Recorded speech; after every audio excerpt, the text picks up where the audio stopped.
There are few stories in the history of UFO encounters that have shaken both believers and skeptics the way the Travis Walton case has.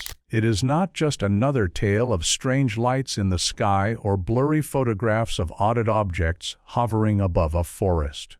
This is a case that involved multiple eyewitnesses, intense investigation, lie detector tests, government scrutiny, and decades of debate. On the evening of November 5, 1975, in the dense forests of Arizona, a young logger named Travis Walton vanished under circumstances that still baffle experts today.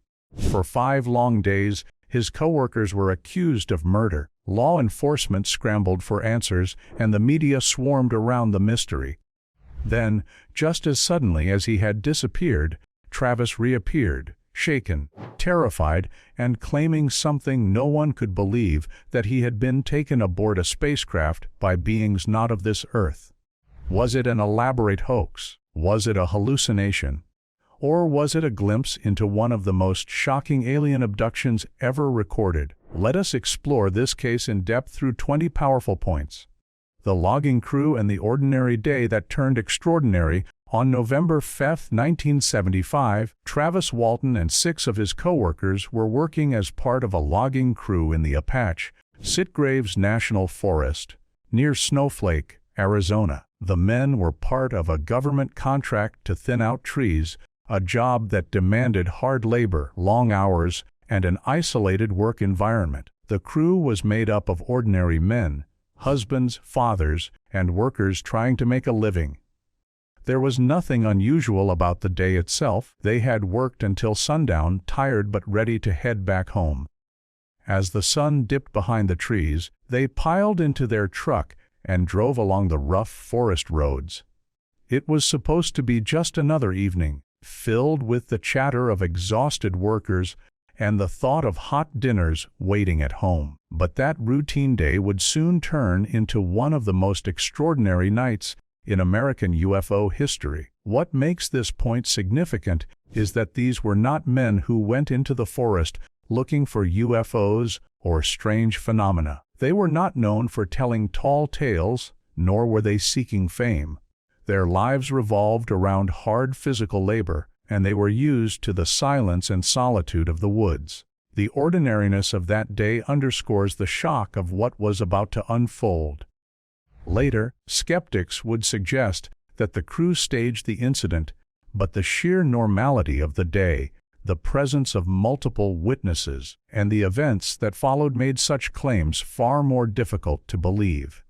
The Travis Walton story begins not with mystery, but with men simply finishing a long day's work, something every person can relate to, which makes the events that followed all the more unsettling. The strange light in the forest, as the crew drove down the rugged path toward Snowflake, a strange light caught their attention.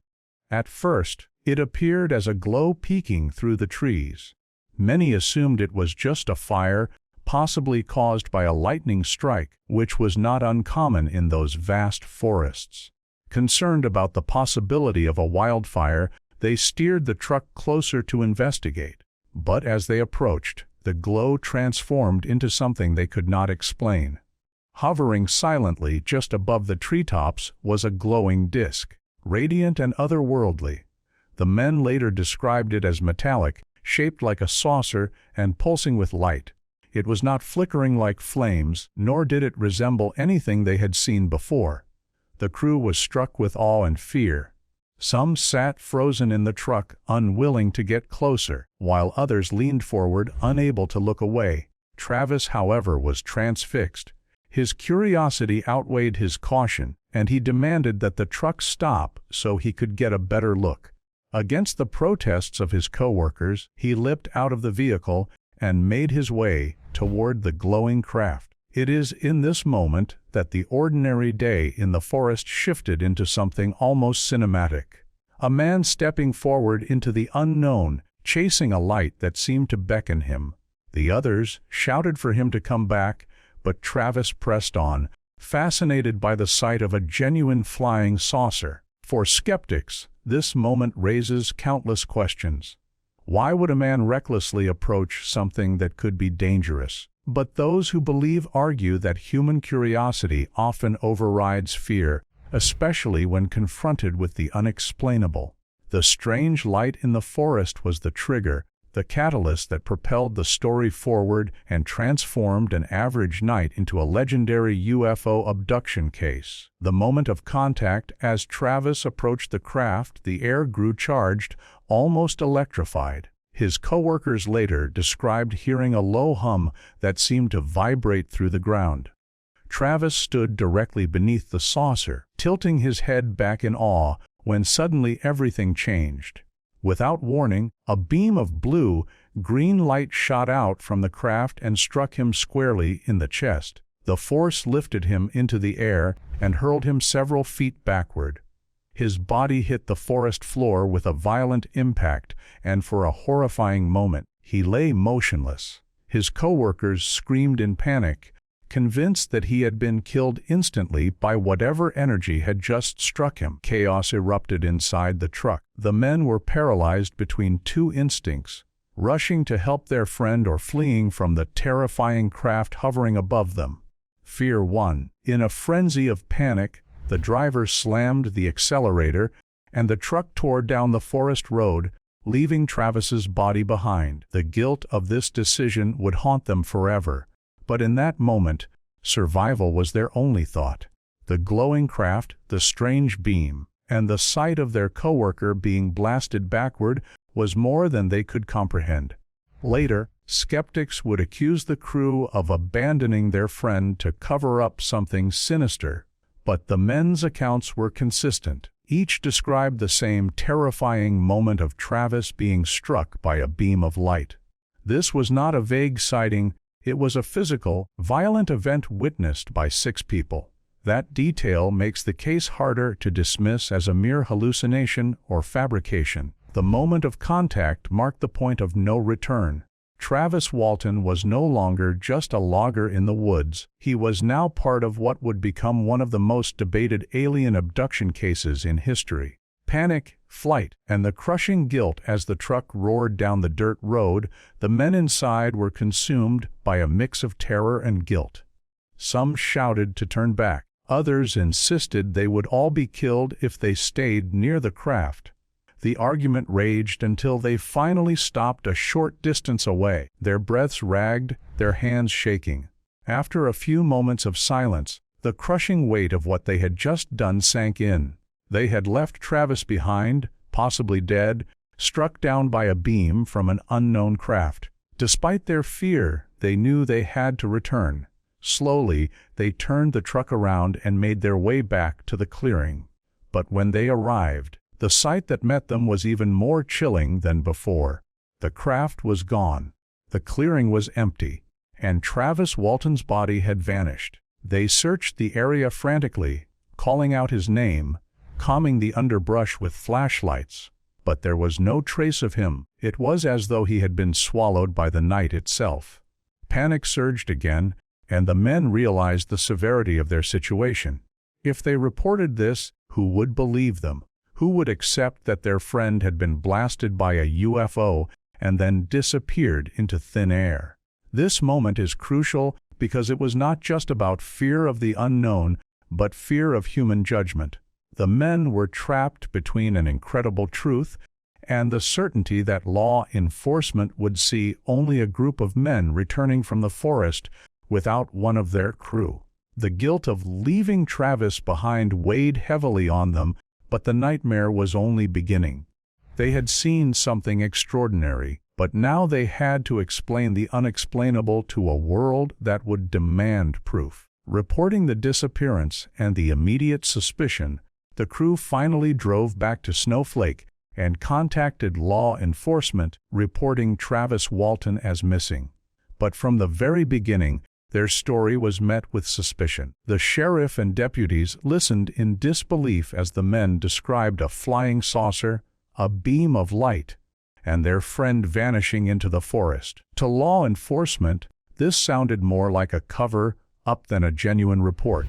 The immediate assumption was Travis Walton had been murdered, and the UFO story was a desperate fabrication to hide the crime. Authorities organized search parties and combed the forest, but no trace of Travis was found. The crew members were subjected to intense questioning, and suspicion quickly turned into outright accusation. Investigators believed the men were lying and began looking for evidence of foul play. But here is where the case took a shocking turn. In an attempt to catch them in their supposed lie, the men agreed to undergo polygraph tests. These lie detector tests were conducted by a highly respected examiner, and the results stunned everyone. One by one, the crew members passed the test, their answers consistent with the bizarre story they had told from the beginning. Only one test was deemed inconclusive, but none showed deception. This moment was pivotal. While skeptics argue that lie detectors are not foolproof, the fact that 6 men stuck to the same story under such pressure, with their freedom potentially on the line, gave weight to their testimony. If they were lying, they were risking imprisonment for murder. If they were telling the truth, then something extraordinary had happened in those woods. Either way, Travis Walton was still missing, and the mystery deepened. The missing 5 days that shocked the world. The most baffling part of the Travis Walton incident is not just that he vanished after a strange encounter, but that he was gone for 5 whole days. Imagine being part of a small Arizona town in 1975, hearing that one of your neighbors simply disappeared in front of several witnesses.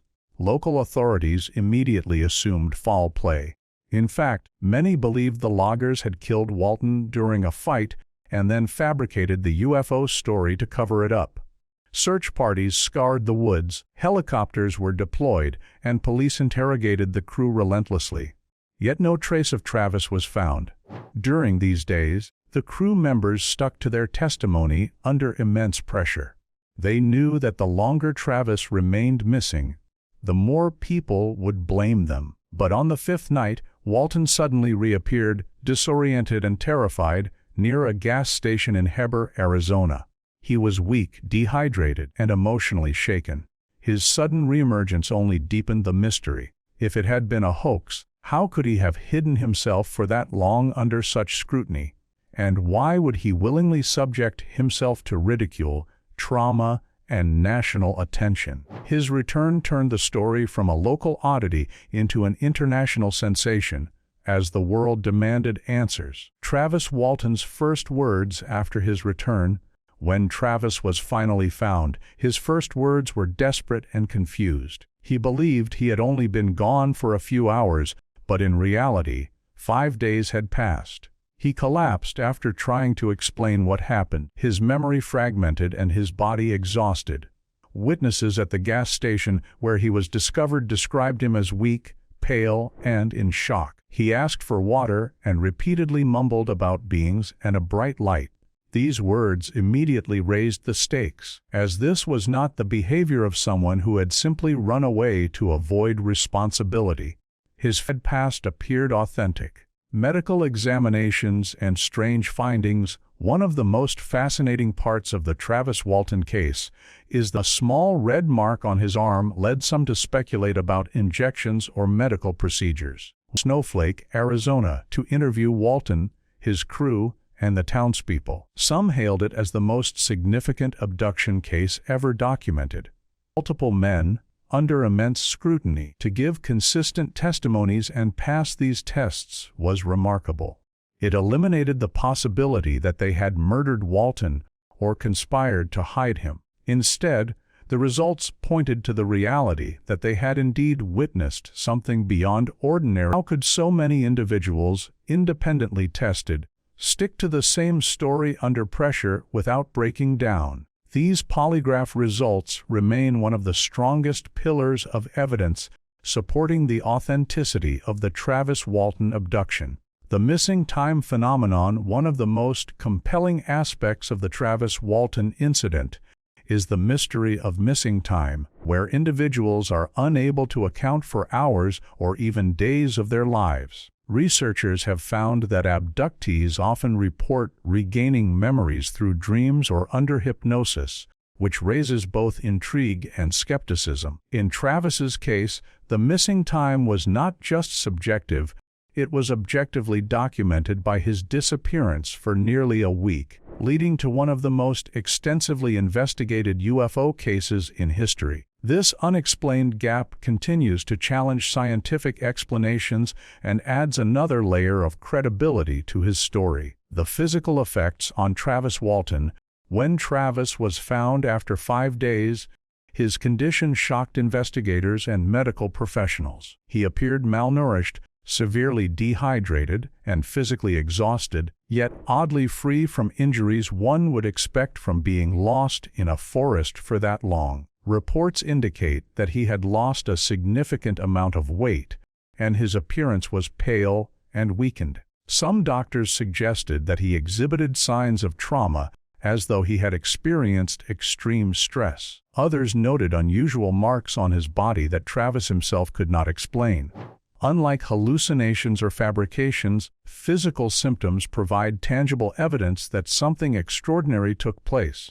Moreover, Travis's own testimony described medical-like examinations conducted by strange beings inside the craft. Whether these beings were alien or human-like in appearance, his descriptions of procedures such as being restrained and subjected to unknown instruments eerily align with what countless abductees have reported worldwide. The consistency of such physical and psychological aftereffects makes it difficult to dismiss his experience as mere fantasy. The witnesses who never changed their story.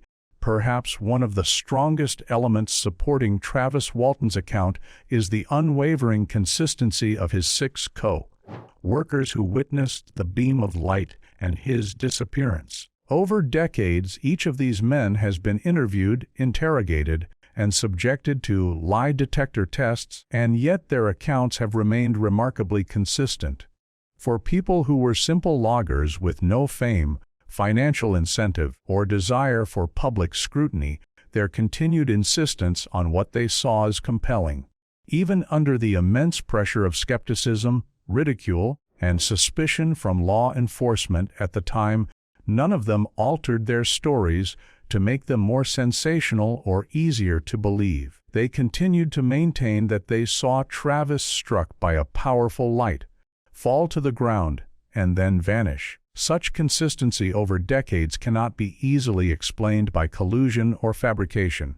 If it were a hoax, the chances of 7 men maintaining the same story without contradictions or someone admitting deception would be extremely unlikely. Their testimony remains one of the most significant reasons why the Travis Walton incident is considered one of the most credible abduction cases in UFO history. The role of polygraph tests in the aftermath of the incident. Both Travis Walton and his co-workers were subjected to multiple polygraph examinations about what they saw. Travis himself underwent several lie detector tests in the years that followed, with the majority concluding that he was being truthful about his abduction experience. While polygraphs are not infallible and are not admissible in many courts of law, the number of individuals tested, the repeated administrations, and the consistent outcomes make it difficult to dismiss entirely. Did indeed happen in 1975. Government and military interest. Another strange element of the Travis Walton incident is the reportology, potential threats from other nations, and unexplained aerial phenomena. For Travis's case to attract this level of attention suggests that officials did not immediately dismiss it as a simple hoax or misunderstanding. Some UFO researchers believe that government agents were particularly interested in Travis's description of the craft's interior, as it could align with other confidential reports of unidentified aerial vehicles. If true, this implies that authorities considered his testimony credible enough to examine, raising even more questions about what really happened during those missing 5 days. The police polygraph tests. When Travis Walton returned after his disappearance, the police were left in a difficult position. On one hand, they could not prove that any crime had occurred, but on the other, They had 6 men who were standing firm on a bizarre story that they had seen Travis taken by a beam of light into an unidentified craft. To separate lies from truth, the authorities arranged for polygraph tests. At the time, lie detector tests were considered the gold standard for investigating suspicious claims, even though today we know they are not foolproof. The crew members, except one who was too anxious to finish, all passed the tests when asked if they had seen the events as they described. The questions were direct, such as whether they had harmed Walton or whether they fabricated the abduction story. Their passing of these tests shocked investigators and journalists alike. The odds that so many men could pass if they were lying seemed incredibly small. To skeptics, it was still not absolute proof, but it forced even hardened police officers to admit that something extremely unusual had happened in those Arizona woods. The lie detector results remain one of the most cited aspects of the case. The media storm after Walton's return, his story became a media phenomenon. Newspapers across the country carried headlines about the alleged alien abduction, and television crews rushed to Snowflake, Arizona, to get interviews with Walton and the logging crew. Suddenly, this quiet, rural town was thrust into the international spotlight. The attention brought both opportunities and problems. On one side, people who believed in UFOs flocked to the area, hoping to hear more details. On the other, skeptics accused Walton and his crew of lying for money, fame, or simply to cover up an accident on the logging site. Walton and his co-workers were invited to appear on shows like The National Enquirer, which even awarded them a monetary prize for having the best UFO case of the year. This only added fuel to claims that they had financial motives. However, the intense scrutiny also revealed how consistent Walton's story was under pressure. He repeated the same strange details again and again, never slipping up, never changing, even as reporters tried to trip him up. The media storm cemented the case as one of the most famous UFO abduction stories in history.